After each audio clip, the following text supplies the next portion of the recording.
scenario is a uh, very vital one, very important today, because it's not that only people are being horse traded to the BJP. Nagaland is not the first state. We have seen this trend emerge over the past 8 years, and like how.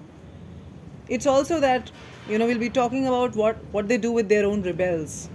They're horse trading from the other parties within, and then there are those who have served for their party.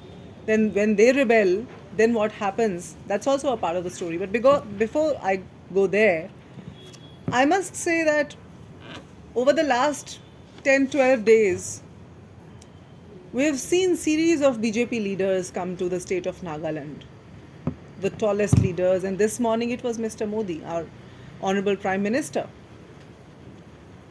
the most respected position in the state, in the government. But what has happened over the 10 days is bizarre. We started holding our press conferences on the 22nd of January. The first press conference we held on the 22nd of January. We raised questions on the High Court. We started seeking answers from the government well in time, because it is often said that the opposition is not asking questions. So, how is the government supposed to respond? Although that should not be the norm, their response has to come back to the people. But the opposition has been sitting here. We are not even in the opposition in the house right now. Yet, true to our character, being the voice of the people of this country, being the voice of the people of Nagaland, we have day in, day out sat here and raised questions on the BJP's and the NDPP's gross misconduct and defiance of their promises to the people. Yet here we are. What happened this morning when the Prime Minister visited the state of Nagaland? Another host of allegations, another slew of allegations, accusations happened. Did you get any response? No. The people of Nagaland did not get any response on the issues, on the promises that were made 5 years ago.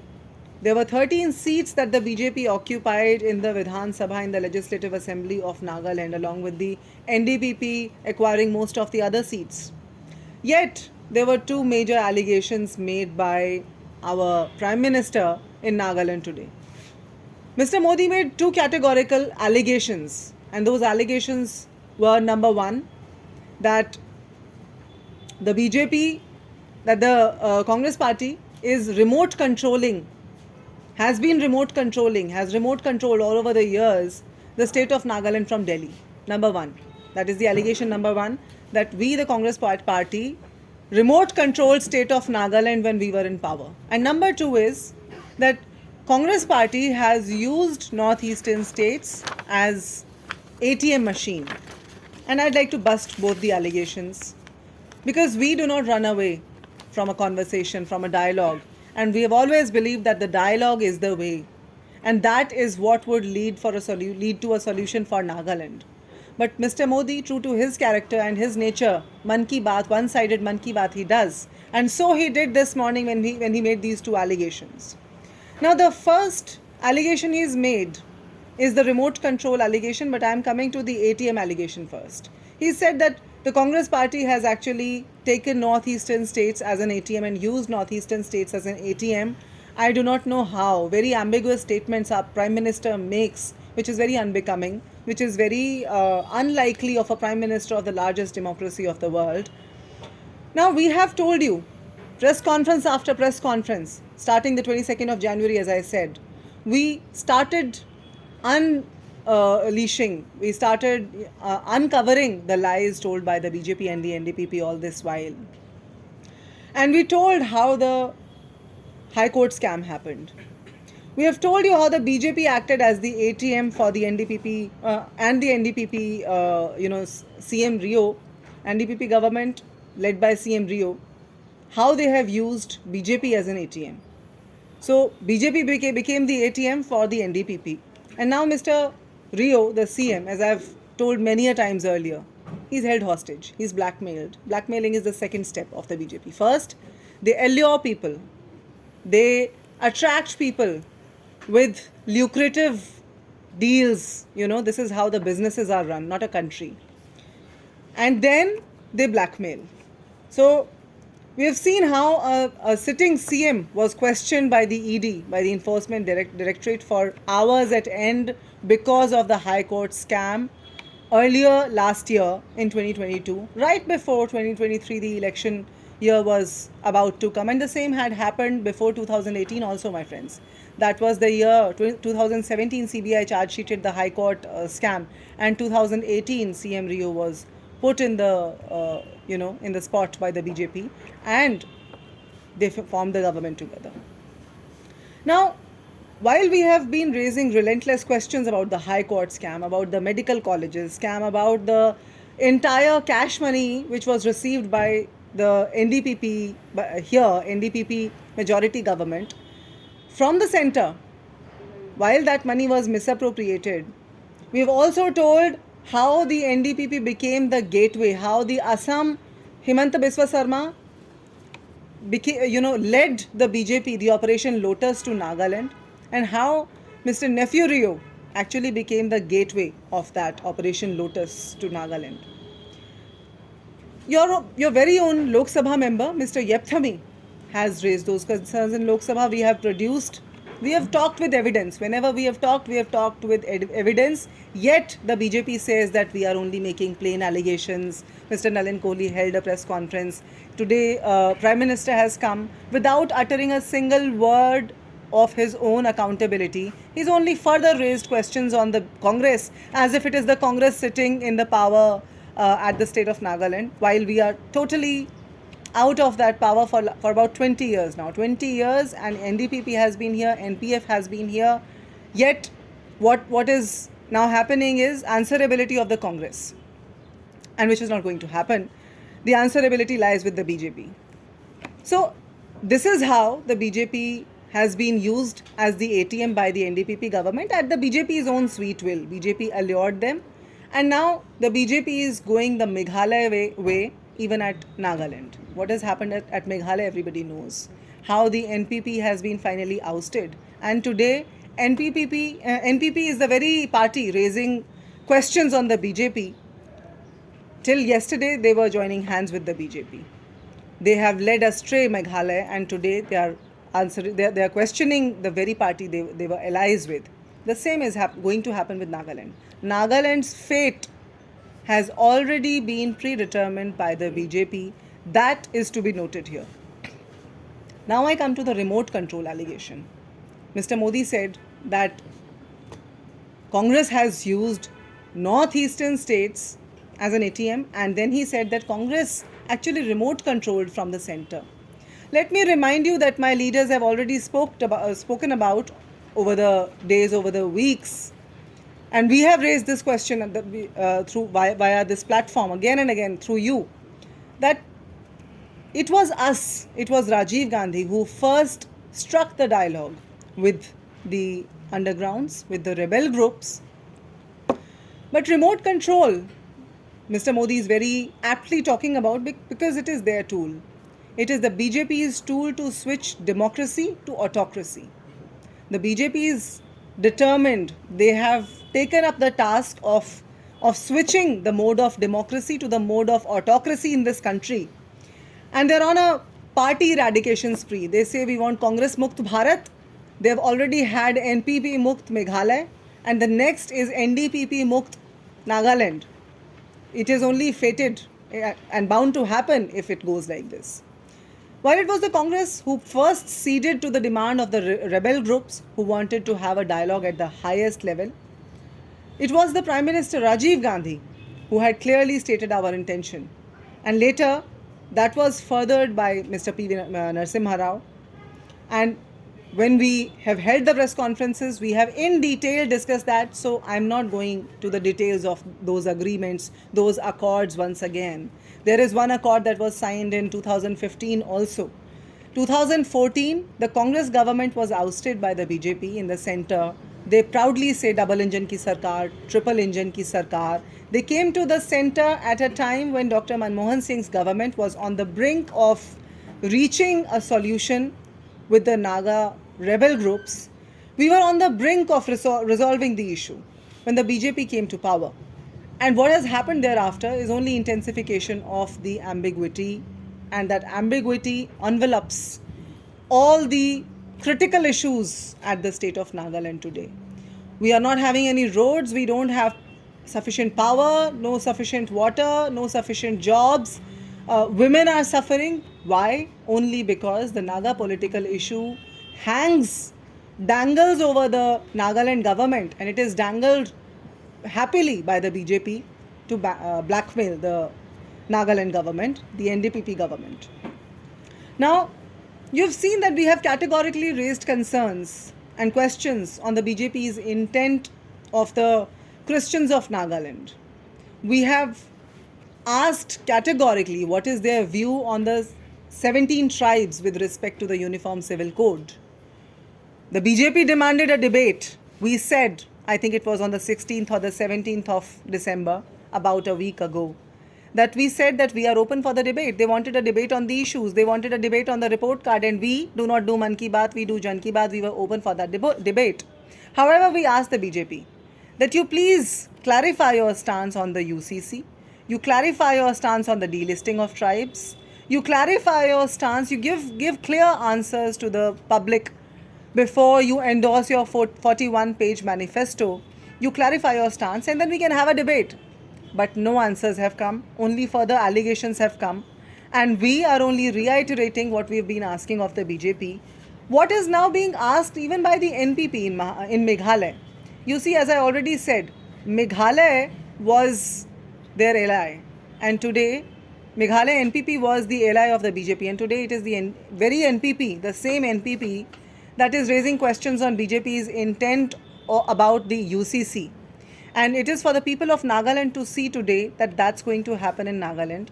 If we do not question the BJP now and fix the accountability now, that's what's going to happen eventually. That they're going to they're going to kill the existence of the regional parties, and eventually the questions are going to be raised by the same party that is in coalition with the BJP today, and tomorrow the blame game will begin even in the state of Nagaland. And that's not what we want, surely. Hence, we must start seeing clearly. I talked about the rebel groups. I talked about the BJP's attitude towards its rebels in the very beginning, and I told you that I'll come to that part of the story.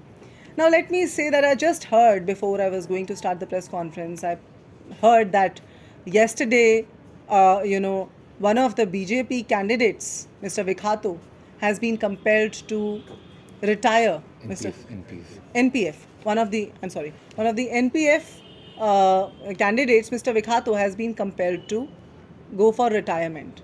Allies of the BJP again, because they cannot have it any other way. Because what happened in Gujarat and Himachal earlier, you would remember, Himachal Pradesh, the elections were there last year, and what had happened there? There were candidates who wanted to contest independently because the BJP did not give them ticket, and we heard there was a viral clip where Mr. Modi was calling that candidate and was threatening that if he contests the election, it won't be good. Gujarat also, you've seen, number of candidates were dropped because they did not fall in line with the blackmailing, with the undemocratic ways of the BJP. Now, yesterday, another statement that we must go to, since we are fast approaching the model code of conduct. I think it is high time that we one by one touch upon all the critical issues. Hence, I am coming to this statement of Mr. Hemant Biswa Sharma made yesterday, one of their star campaigners here. And he talked about the uniqueness of Naga people, uniqueness of Naga history. See, they learn everything from the Congress, and here also this is what has happened. Because a couple of days ago, our leader, Mr. Jairam Ramesh, sat in this very space and talked about the uniqueness of Naga people. And he said that the only way to achieve a solution to the Naga political issue is by reimagining the connection of the rest of India with Naga people in their whole uniqueness. The uniqueness of Naga people and the uniqueness of Naga history is going to lead the way, which is exactly what the BJP is trying to kill. And yesterday you hear Mr. Hemanta Biswa Sharma making this statement about the uniqueness of Naga people, uniqueness of Naga history. However, if they had to walk the talk, they had 5 years here, and nothing has been done in the 5 years. So instead of answering, they are going on boasting, they are going on alleging, accusing the Congress, and that's their way. In fact, they talked about the recognition of Naga people with the rest of the country. I've been here for about 25 days now. I've been dealing with Naga people, and I think I have some of the best friendships for the rest of my life.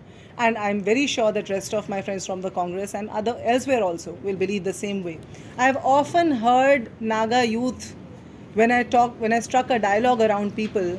I've often heard people talk about the capabilities, and my heart swells when I hear my friends from Nagaland say that Naga people are not less than anybody. Naga people, Naga youth may sound like, or maybe looking like that they are not in line, but they are capable, they are qualified, they are equally opportune, they are equally capable of taking up the opportunities. However, the youth of Nagaland have been led astray when the employment opportunities have been not given to them by the BJP and DPP government. So, what friendship is Mr. Himanta Biswa Sharma talking about? We do not know. And they are also talking about the minorities, tribes. It is audacious to say that the BJP doesn't make the slightest mention of Naga political issues in their manifesto, in their 41-page long manifesto, as we have already cited again and again. And right on the brink of this election, we wish to remind the Naga people that not only employments, power, water, your hospitality industry, the sugar mill, the other mills that have been closed, not only those issues have not been picked up, but you would see, if you look through the issues that we have raised, you would see that it is the NDPP that has made an alliance with the BJP, and BJP has sucked away the nectar from Nagaland, and now they're all set. They were looking for 30-30 partnership. Now they're all set to find their own ways parallel to the NDPP, and you should not be surprised should you see a fresh post-poll alliance happening in the state of Nagaland. Because we know what happens to those that ask questions. People in the rallies, when Mr. Amit Shah came, when Mr. Modi came, have not been raising questions. Given the current state of Nagaland, I am very sure every heart is filled with questions. Every senior citizen, every youth, every woman has lots of questions. But you saw yesterday what happens to even one of the senior most leaders, Mr. Pawan Kheda, who was deplaned and who was arrested unlawfully by the Delhi police in collusion with the Assam police. That is the kind of narrative that the BJP is setting for those who want to ask questions. So it is the Congress that has been raising those questions on behalf of the youth, on behalf of the senior citizens, on behalf of the Naga people all this while, and we'll continue to do so. But before we conclude this press conference today, it is very important to highlight the naive statement made by the Chief Minister of the state of Nagaland, also who happens to be the star campaigner, one of the star campaigners of the NDPP, Mr. Rio, where he says that we should believe together that we can together develop the northeast region. We can develop our road infrastructure, airways and highways because our fates are interlinked. I want to highlight the words, our fates are interlinked. We thank Mr. Rio for bringing a conclusion to all our queries that we have been raising all along, all our apprehensions, all our questions that have run all the way along, because now we know why do we have no roads in the last 20 years, but Mr. Rio has magnanimous resorts, what we have raised again and again. It is Nagaland's opportunity to redefine that fate, because the interlinking of fate that Mr. Rio is talking about is exactly what we have been talking about all this while. That Mr. Rio's fate and his party's fate has been intertwined with the BJP. I told you about the ATM connection. That ATM connection and that remote control that the BJP is playing from Delhi has led Mr. Rio to finally admit that their fates are interlinked, and it would not be without the BJP and the BJP's intentions of bringing the Christian tribes in Nagaland and the 17 tribes in Nagaland under the umbrella of the larger religion, as I had earlier highlighted too. So it is Nagaland's opportunity, it is the opportunity of Naga youth, Naga senior citizens, the minorities whose ancestors came here hundreds of years ago, the Naga citizens all together to redefine their fate now and not any later. And not link it to those who are here to condemn your uniqueness, to engulf you and to sabotage you, to finish your uniqueness under the umbrella of the larger religion. Thank you.